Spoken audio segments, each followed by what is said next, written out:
오늘 등장하는 가버나움이라는 지명은 예수님께서 공생애를 시작하시면서 나사렛을 떠나 거처로 옮겨 살기 시작한 곳이었습니다. 예수님께서 귀신을 쫓아내시고 병자들을 고치시고 또 권세 있는 말씀을 선포하신다는 소문이 널리 퍼지기 시작하면서 예수님은 굉장한 유명 인사가 되셨습니다. 그러던 어느 날 가버나움의 한 집에 예수님께서 계시다는 소문이 돌면서 많은 사람들이 예수님을 보기 위해 몰려들었습니다. 자신의 질병과 아픔 그리고 문제들을 해결받을 수 있지 않을까 하는 기대를 가지고 정말 많은 사람들이 예수 앞에 몰려들었습니다. 집안에 모두 꽉 차게 들어서는 것으로도 자리가 모자라 문 앞까지도 들어설 자리가 없을 만큼 많은 사람들이 모인 가운데 예수님께서는 침착하게 하나님 나라의 말씀을 선포해 주시고 계셨습니다. 다양한 기대와 소망 그리고 바람을 가지고 모인 사람들은 그들에게 어쩌면 유일한 희망이 될지도 모를 예수님의 말씀을 하나라도 놓칠까 봐, 또 그분과 눈이라도 마주치면 내 안에 문제가 해결되지 않을까 하는 기대로 숨을 죽이며 눈빛을 반짝이며 예수님을 바라보고 있었습니다. 상상만 해도 굉장히 숨막히고 또 고요하면서도 은혜로운 장면이 아닐 수 없습니다. 그러던 바로 그때 차분히 하나님의 말씀을 선포하시던 예수님의 머리 위로 후두둑 흙먼지가 떨어집니다. 사람들이 술렁이기 시작했습니다. 달고 오묘한 하나님의 말씀에 빠져들었던 은혜로운 분위기가 갑자기 회방을 받습니다. 무슨 일이야? 아, 뭐야? 짜증 섞인 외침들이 곳곳에서 들려옵니다. 그러더니 벼랑간 들것에 누인 웬 사람이 한 명 예수님 앞으로 내려옵니다. 스스로 쓸 수 없는 신체의 말초 신경들을 바르르 떨며 말을 할 수도 걸을 수도 자신의 힘으로는 침상에서 일어나 기어 나올 수조차 없는 한 사람, 바로 중풍병에 걸린 환자가 들것에 누인 채로 예수님의 머리 위로 내려오고 있는 것이 아니겠습니까? 당황하시기는 예수님도 마찬가지이셨을 것입니다.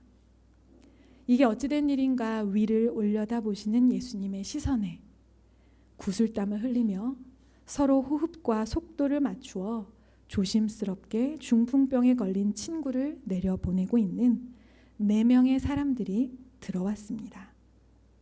기대와 두려움, 확신과 떨림이 한꺼번에 스쳐가는 그들의 눈빛은 예수님의 마음을 움직였습니다. 그리고 예수님께서 선포하셨습니다. 작은 자야, 내 죄 사함을 받았느니라. 오늘 본문의 이야기를 완성하는 키워드는 바로 믿음입니다. 예수님께서 병든 자를 고치시고 살리시고 또 칭찬하시고 사랑하는 제자들을 때로는 꾸짖기까지 하시면서 공생애를 통해 중요하게 가르쳐 주셨던 것이 바로 믿음이었습니다. 예수님의 이야기 속에는 동시에 참 많은 사람들의 이야기가 함께 등장합니다. 어떤 사람들은 이 믿음 때문에 칭찬을 받고 예수님의 놀라운 기적을 삶으로 경험합니다. 우리가 다 알다시피 혈루증에 걸렸던 여인이 그랬고요.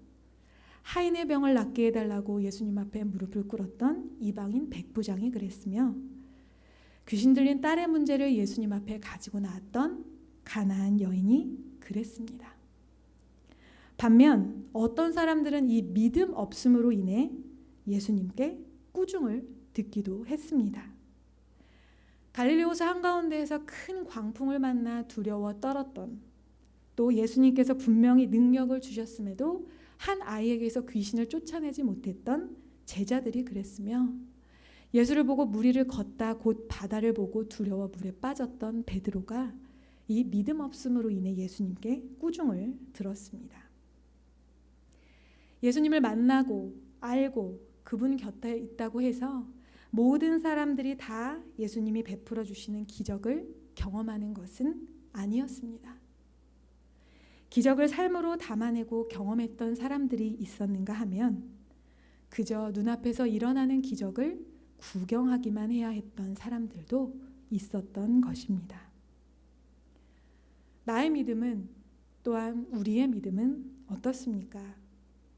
과연 예수님이 베풀어 주시는 기적을 담아낼 만큼 칭찬받는 믿음입니까? 여기서 우리는 다시 질문하게 됩니다. 내 삶의 기적이라고요? 기적은커녕 여전히 나를 침상에 묶어두고 있을 것만 같은 첩첩산중처럼 쌓여있는 내 삶의 문제들만이 매일 나를 둘러싸고 괴롭히고 있는 이 현실 속에서 기적이라고요? 나는 그렇다면 믿음이 부족해서, 믿음이 없어서 그 예수님의 기적을 삶으로 경험해내지 못하는 건가요?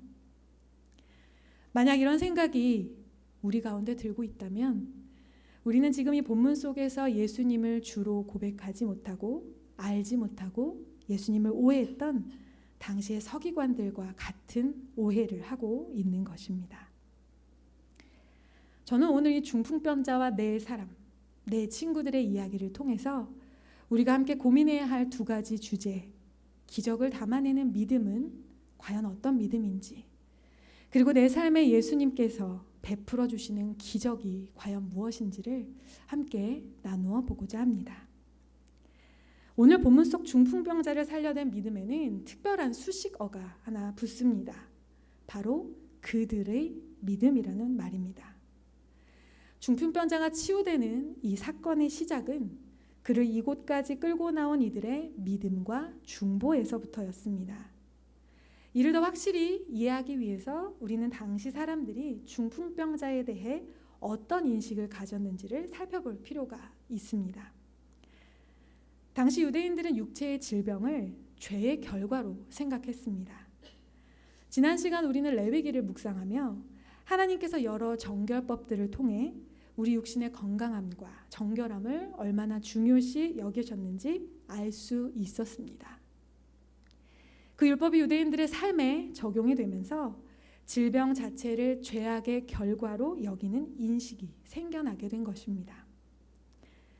예수님께 치유의 기적을 경험했던 병자들, 아팠던 사람들은 당시의 편견과 부정적인 인식 속에 육체의 질병이 주는 것 이상의 정신적인 고통까지도 당해야 했던 것입니다. 혈루증, 나병, 귀신에 들렸다 여겨졌던 여러 가지 정신질환들, 그리고 오늘 본문 속의 중풍병까지 육신의 질병은 저주받은 인생이라는 낙인이었고 신에게 버림받은 인생이라는 증거였습니다. 그들은 육신의 고통과 더불어 하나님의 이름으로 자신들을 저주하는 사람들로부터 손가락질을 당하고 외면당하며 2번, 3번 죽임당하는 것과 같은 고통을 겪어야만 했습니다. 그러한 병자들이 많은 사람들이 보는 앞에서 예수께 당당히 나와 치유의 은혜를 경험한다는 것은 감히 상상할 수 없는 일이었습니다. 그러니 그가 4명의 사람들에 의해 들려 예수께로 나아오게 되었다는 이 상황 자체는 당시의 시대적인 배경으로 볼 때 매우 뜻밖의 사건일 수밖에 없었습니다. 모두가 손가락질하는 신의 저주를 받은 병자를 찾아가 자신들의 시간과 힘과 땀의 수고를 아끼지 않고 그를 들것에 눕혀 예수님께로 데려오는 4사람의 수고는 단순히 의리 있는 친구들의 우정 그 이상의 의미를 담고 있는 것이었습니다. 그들은 사람들의 편견과 손가락질과 세상의 가치관을 거슬러 많은 사람들 앞에서 공개적으로 이 저주받은 병자가 내 친구라 선포한 것입니다. 그리고 그들이 그렇게까지 할 수 있었던 유일한 이유는 이 아픈 친구를 살릴 수 있는 유일한 길이 오직 예수 그리스도뿐이라는 믿음 때문이었습니다. 예수님은 정말로 내 친구의 병을 낫게 해줄 것이라는 확실한 믿음. 세상에 아무리 욕하고 손가락질해도 오직 예수 그리스도 외에는 다른 방법이 없다는 절박한 그들의 믿음이 이렇게까지 그들을 움직이게 만들었던 것입니다. 그 정도의 확실한 믿음, 오직 예수뿐이라는 절박함이 있었기에 수많은 무리가 애워싸고 있는 거대한 장애물 앞에 예수께 도저히 가까이 나갈 길을 찾을 수 없을 것 같은 막막한 현실 앞에서 포기하지 않고 지붕을 뜯어 병든 친구를 예수 앞에까지 이르게 한 것입니다. 수많은 사람들이 있는 곳까지 병든 친구를 데리고 나가는 것도 모자라 그 많은 사람들의 시선을 한 번에 받고도 그 시선을 끌어모으고도 남을 만큼 무모할 만큼 도전적인 지붕을 뜯어내는 행동까지 하면서 예수님은 고치실 수 있다는, 예수님밖에는 고쳐주실 번이 없다는 믿음, 그 믿음을 보여주었던 것입니다. 예수님을 감동시킨 그들의 믿음은 이런 것이었습니다. 세상의 눈으로 보면 너무나 무모하지만 믿음의 눈으로 보면 굉장한 모험이었으며, 세상의 눈으로 볼 땐 대책 없고 무례한 행위였지만 믿음의 눈으로 볼 때는 천국을 침노하는 믿음이었던 것입니다. 사람들이 저 무식한 행동을 보라며 손가락질을 해도, 사람들이 저주받은 자의 친구라고 욕을 하고 비난해도, 왜 저런 무모한 행동을 하며 자기들만 예수 앞으로 나가냐며 시기하고 원망해도, 아이고 남의 집을 저렇게 망가뜨렸으니 배상해 주어야 하지 않겠냐, 돈이 얼마냐 들겠냐, 수군거리며 현실적인 문제를 가지고 올지라도 오직 예수님뿐이라는 믿음으로 행동하는 이 네 사람들에게는 아무것도 아닌 것이 되어 버렸습니다. 저희 사랑하는 친정 어머님은 제가 아주 어렸을 때부터 굉장히 뜨거운 믿음을 가지신 분이셨습니다. 다른 무엇보다 기도와 전도에 대한 열정이 아주 남다른 분이셨습니다. 그 어머님께서 주일학교 선생님을 맡으실 때 마침 아파트 상가에 있던 교회가 부흥을 하면서 옆 동네로 땅을 사서 건축을 해서 이전을 하게 되었습니다. 그때까지 저희 어머님은 운전면허가 없으셨습니다. 재미있는 건 아버지도 없으셨습니다. 엄마가 먼저 따셨어요. 네. 집안이 어려워지기 전까지 아버지는 회사에서 이렇게 기사가 모시는 차를 타고 다니셨기 때문에 운전면허가 필요 없으셨었거든요. 그런데 어머님이 교회가 이사를 하고 난 후 이내 부지런히 학원을 다니시더니 운전면허를 따시는 것이었습니다. 그때 마침 아버지께서 하시던 사업이 너무 어려워서 면허는 땄는데 어머니가 운전하실 수 있는 차가 집에 없었습니다.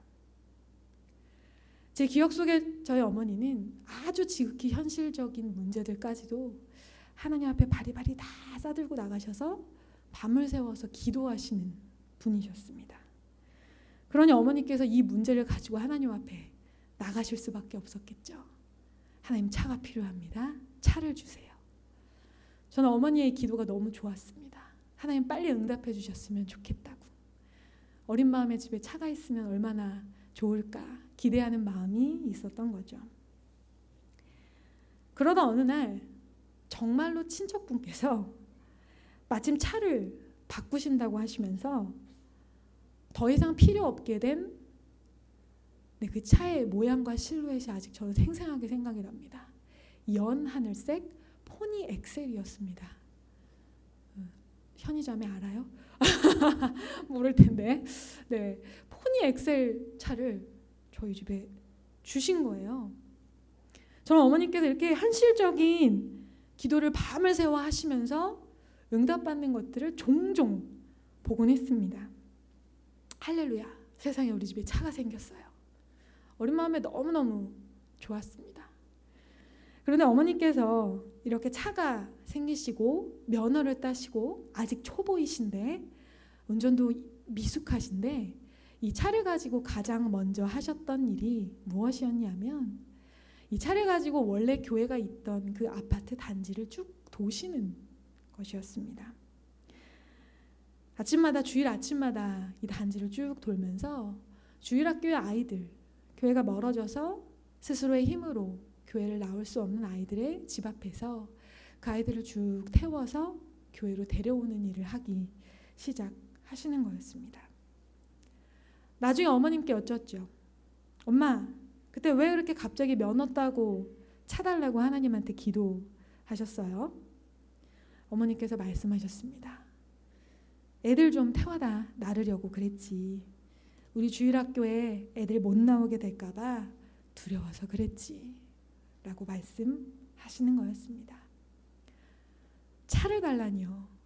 얼마나 생떼를 쓰는 현실적인 기도입니까? 그러나 어린 영혼들이 자신의 힘으로 멀어진 교회에 예수님 앞에 나올 수 없게 된 현실을 어머님은 외면하지 않으시고 그들을 위해서 차를 구하는 간절한 기도를 드리셨고 하나님께서는 그 믿음의 기도에 응답해 주셨던 것이었습니다. 확실한 믿음이 있는 사람은 그 믿음을 주변 사람들에게 드러낼 수밖에 없습니다. 숨길 수가 없습니다. 유일한 구원의 길이신 그분을 알려주고 싶어 견딜 수가 없게 됩니다. 우리는 얼마나 확실한 믿음으로 주변 사람들을 예수께로 데려오고 있습니까? 우리는 얼마나 예수 외에는 다른 길이 없다는 절박한 심정으로 질병과 현실의 문제들과 싸우고 있는 외로운 이들을 돌아보고 있습니까? 너무 아프고 너무 무기력하여 스스로의 힘으로 예수 앞에 감히 나올 수 없는 이들을 내 땀과 수고와 눈물을 들여 하나님 앞으로 데려오기를 얼마나 애쓰고 있습니까?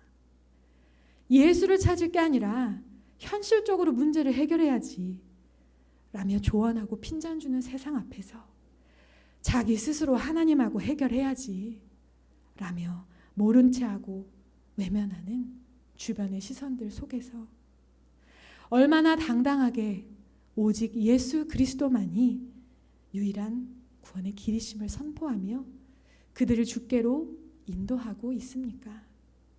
예수님을 감동시키는 믿음은 바로 이런 믿음입니다. 이렇게 무모하지만 확실하고 절박한 믿음으로 예수님 앞에 중풍병자를 데려온 친구들, 그리고 예수님 앞에서 아무것도 할 수 없는 무기력한 모습으로 놓인 중풍병자, 예수님은 그들의 믿음에 감동하시어 기적을 베풀어 주십니다. 그런데 예수님의 기적의 선포는 우리가 예상한 그것과 조금 다른 것이었습니다. 예수님은 병나음의 선포가 아닌 내 죄사함을 받았느니라 하는 죄사함을 선포하시고 계신 것입니다. 우리 모두의 기대는 질병이 먼저 낫는 것이었지만 하나님의 응답은 다른 것이었습니다. 이것은 하나님께서 우리에게 베풀어 주시는 기적의 공통적인 특징 중 하나입니다. 우리는 우리에게 일어나는 기적을 어떻게 정의하고 있습니까? 내가 간절히 바라는 일, 그러나 내 힘으로는 할 수 없는 그 일이 이루어졌을 때 우리는 그것을 기적이라고 합니다. 그러니 오늘 본문 속 장면에서 우리가 기대할 수 있는 첫 번째 기적은 단 한 가지, 중풍병자가 바로 일어나 걷는 것입니다. 우리도 마찬가지입니다.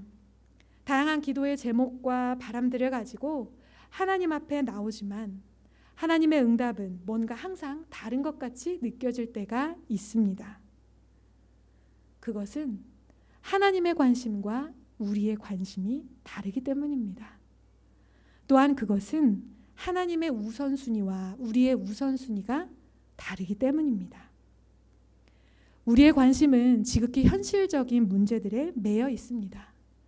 무엇을 먹고, 무엇을 입고, 어디에서 살고, 내 질병과 물질적인 문제들이 언제 어떻게 해결되는가, 내 자식이 잘 되고 성공하는 아주 현실적인 것들이고, 그렇기 때문에 하나님 앞에 바라는 기적의 내용 또한 그런 것들이 이루어지는 것일 수밖에 없습니다. 그러나 하나님은요, 솔직히요, 우리가 고민하고 아파하는 그런 문제들에 관심의 우선순위를 두지 않으십니다. 우리가 무슨 일을 하는지, 얼마를 버는지, 얼마나 좋은 집에서 잘 살고 자식들을 버젓이 잘 키워내고 있는지 그런 것에 먼저 관심을 가지시지 않는 분이십니다. 물론 하나님은 우리를 너무나 사랑하시기에 우리의 인생이 평탄하도록, 잘 되도록 우리의 간구를 들으시고 응답하시고 또 우리의 인생을 지키십니다. 그러나 하나님의 첫째 관심은, 하나님의 가장 우선되는 관심은 사실 우리의 영혼입니다. 하나님은 우리의 죄악 때문에 우리가 하나님을 떠나게 되면서 생겨난 우리 인간의 절망과 고통, 죄에 사로잡힌 영혼의 아픔에 먼저 관심을 가지십니다. 그래서 우리를 구원하시기 위해 하나님이신 자신이 스스로 인간의 몸으로 이 땅에 내려오셨으며 그 구원을 완성하기 위해 해결되어야 할 우리의 죄가 사함을 받았다는 그 죄사함의 기적의 선포를 우리에게 먼저 하시고 계신 것입니다. 이는 예수 그리스도께서 사랑하는 주의 백성들을 위해 친히 십자가를 지고 걸어가겠다라는 예고의 말씀이며 은혜의 선물이었던 것입니다. 예수님 외에는 우리 인간을 사로잡고 병들게 하는 죄의 문제를 해결해 주실 수 있는 분이 없기 때문입니다. 우리는 중풍병에 걸린 환자처럼 죄의 문제를 해결하기 위해 우리 스스로 할 수 있는 것이 아무것도 없는 존재들입니다. 그런 우리에게 예수님께서 유일한 소망이 되시고 우리의 죄를 사해 주신다는 사실은 육체의 질병이 낫는 것보다 먼저 우리에게 큰 은혜로 다가오는 놀라운 기적이 아닐 수 없습니다. 우리 인생에게 찾아온 놀라운 기적은 우리가 믿음으로 우리 인생을 통해 담아내야 할 첫 번째 기적은 내 삶의 현실적인 문제들로부터의 해방이 아닌 죄사함의 은혜이며 내 영혼이 구원받았다는 놀라운 사랑입니다. 다 아시다시피 저희 사랑하는 시아버님께서는 10년이 넘는 시간을 병상에 누워 계시다 소천하셨습니다. 참 많이 기도했고 하나님 앞에 간구했습니다. 아버님을 일으켜달라고요. 하미 목사님은 아버님의 갑작스러운 병환에 1년 가까이 열심히 준비하던 신학대학원 입학시험을 한 달 앞두고 포기하려고 했습니다. 밤새 아버님을 병원에서 간호하고 새벽녘 겨우 모든 것을 포기하고 잠든 그 당시 남자친구의 집을 저는 아침 일찍 찾아가 깨우고 가방을 챙겨 메고 집을 나서게 했습니다. 3-4시간 반나절 가까이 걸리는 수술이 진행되는 동안 수술실 앞에 나란히 앉아 암송 구절을 함께 외우고 성경을 공부하며 하나님 부르신 그 길을 절대 포기하지 않도록 주님 부르신 그 길을 끝까지 가도록 서로 격려했습니다. 기억하시는지 모르겠습니다. 네. 간절한 기도 앞에 하나님께서는 기적처럼 저희의 결혼식을 일주일 앞두고 아버님이 퇴원을 하시고 지팡이를 짚고 일어설 수 있도록 응답해 주셨습니다. 저희에겐 정말 기적이었습니다. 그러나 그것도 오래지 않아 수년 후에 아버님께서 다시 골절상을 당하시면서 그 이후로는 침대에만 쭉 누워 계시는 삶을 사셔야 했습니다. 아버님을 위해 저희는 날마다 기도하며 하나님께 한 번만 더 기적을 베풀어 달라고 간구했지만 하나님의 기적은 다른 곳에 임하고 있었습니다. 평생 가족을 위해 헌신하신 아버님을 위해 이제는 온 가족이 사랑의 수고와 헌신을 아끼지 않을 수 있는 시간들을 보냈고 인내하는 사랑과 믿음을 배웠습니다. 그리고 날마다 병상에 누워 하나님의 말씀을 방송으로 들으시고 또 기도하시는 아버님의 순수한 간절한 기도가 오히려 이 가족들을 세우고 살리는 것을 우리는 느낄 수 있었습니다. 우리가 바라는 기적은 아버님이 병상을 박차고 일어나시는 것이었지만 하나님께서는 하나님의 방식으로 아버님의 영혼과 더 친밀하게 교제하시며 그렇게 아버님의 영혼을 사랑하시고 계셨습니다. 우리는 정말 믿음이 없어서 나는 정말 믿음이 없어서 여전히 내 삶의 많은 문제들을 끌어안고 여전히 아프고 힘든 것입니까? 그런 우리에게 예수님께서 오늘 말씀해 주시고 계십니다. 내 죄사함을 받았느니라. 이 말씀이 우리에게 다가올 때 우리는 우리의 영혼에 일어나고 있는 놀라운 기적과 변화를 바라볼 수 있게 됩니다. 여전히 쌓여있는 아픔의 문제들, 어쩌면 주님이 오시는 그 날까지 내 현실의 문제들이 여전히 나를 무기력하고 힘들게 할 수 있지만, 그럼에도 내 영혼에 부어주시는 놀라운 하나님의 은혜와 사랑 때문에 우리는 다시 일어설 수 있고 또 주님 앞에 나올 수 있다는 그러한 기적을 우리는 매일 경험하게 될 것입니다. 또한 우리 공동체에 일어나고 있는 기적이 있습니다. 그것은 내가 무기력할 때조차 쉬지 않고 누군가가 나를 위해 기도하고 있다는 것입니다. 나를 예수님 앞으로 끊임없이 인도하기 위해 누군가가 지금도 헌신하고 있다는 것입니다. 시대의 편견과 상황을 뛰어넘어 병든 친구를 유일한 치료자 예수께로 인도한 것, 문제의 유일한 해결자이신 예수님 앞에 내 시급한 문제들도 많지만 그 문제가 아닌 다른 사랑하는 이의 문제를 급하게 내어놓으며 중보할 수 있는 것, 이것이 바로 오늘 우리의 믿음을 보시고 하나님께서 우리 공동체에 이루어 주시는 놀라운 기적입니다. 함께 기도하겠습니다.